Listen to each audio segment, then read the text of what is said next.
Next देखो हम पढ़ेंगे इंडक्शन मोटर के पे बेस्ड न्यूमेरिकल। ठीक है।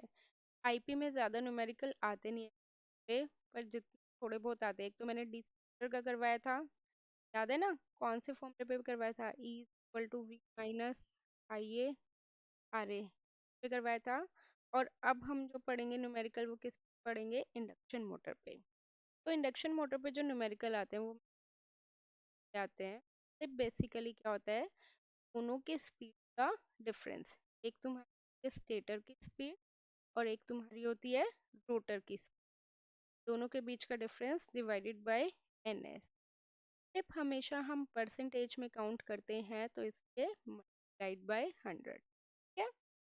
अब मैं फिर से लिख रहा हूँ, एन एस क्या है? बेसिकली स्टेटर की स्पीड, और एन आर क्या है? बेसिकली रोटर का स्पीड।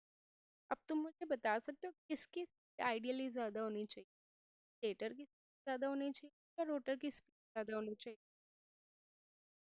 लास्ट टाइम भी मैंने पूछा था और लास्ट टाइम भी तुमने यही आंसर दिया था, और कहा था गलत है। किसको हम डायरेक्ट सप्लाई दे रहे हैं?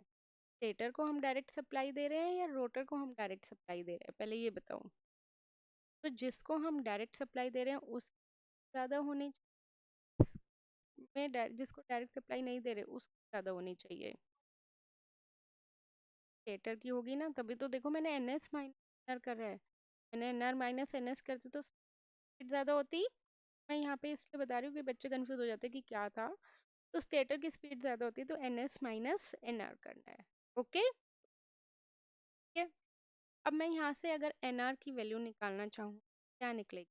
S is equal to N S minus N R. ये एन एस को मैं वहाँ भेज दूँ, एन एस यहाँ आ जाएगा। इस एन एस को भी वहाँ भेज देती हूँ।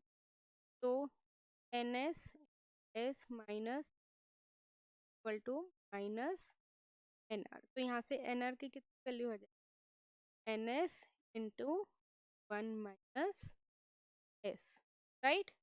ये हमारे पास फॉर्मूला आ गया रोटर की स्पीड का। यहाँ तक कोई दिक्कत? अब जब भी तुम्हारा कहाँ, नहीं वो मैंने यहाँ पे परसेंटेज में लिया है। जब भी ये देते हैं ना स्लिप न्यूमेरिकल में, तो ऑलरेडी ऑलरेडी वो परसेंट ऐसे लेते हैं। परसेंट तो वो परसेंट ऑलरेडी मैंने कर दिया। ओके। अब देखो अगर हमारे पास हम स्लिप को कंसिडर करते हैं तो हमारे पास speed क्या हो जाती है? चेंज हो जाती है। राइट। फ्रीक्वेंसी भी क्या हो जाती है? चेंज हो जाती है। तो फ्रीक्वेंसी का क्या फॉर्मूला बनेगा? F R is equal to S into 1। तो एफ आर क्या है? बेसिकली रोटर की फ्रीक्वेंसी। ठीक है। एस क्या है? एस तो तुमने अभी अभी पढ़ा ही है, स्टेटर की फ्रीक्वेंसी। सॉरी, एस क्या है हमारे पास? स्लिप है। और एफ क्या है हमारे पास? 1 है। बेसिकली क्या कहना चाह रहे हैं? स्टेटर की फ्रीक्वेंसी। यहाँ तुम्हें बहुत सारी बुक्स में ऐसे मिलेगा 1 और 2 फॉर्म में। तो ये ना इंडक्शन मोटर को ट्रांसफार्मर की तरह बिहेव करवाते हैं कि जैसे क्योंकि इंडक्शन मोटर का और ट्रांसफार्मर का प्रिंसिपल क्या है? सेम है। तो ये फर्स्ट वाली वाइंडिंग को हम क्या कंसिडर करते हैं? हमेशा स्टेटर, क्योंकि सप्लाई कहाँ पे देते हैं? इंडक्शन में स्टेटर पे देते हैं। राइट। और ट्रांसफार्मर में हम सप्लाई कहाँ पे देते हैं? प्राइमरी वाइंडिंग पे। और ईएमएफ कहाँ इंड्यूस होती है? रोटर में। और ट्रांसफार्मर में भी ईएमएफ कहाँ इंड्यूस होती है? Secondary side. तो रोटर मतलब सेकेंडरी साइड, स्टेटर मतलब प्राइमरी साइड। ठीक है यहाँ तक? हम्म। अब इसमें हमारे पास हमेशा स्लिप का क्या, सिंक्रोनस स्पीड का क्या फॉर्मूला रहेगा? मतलब एन एस स्टेटर की स्पीड क्या फॉर्मूला रहेगा? 120 F divided by, got it?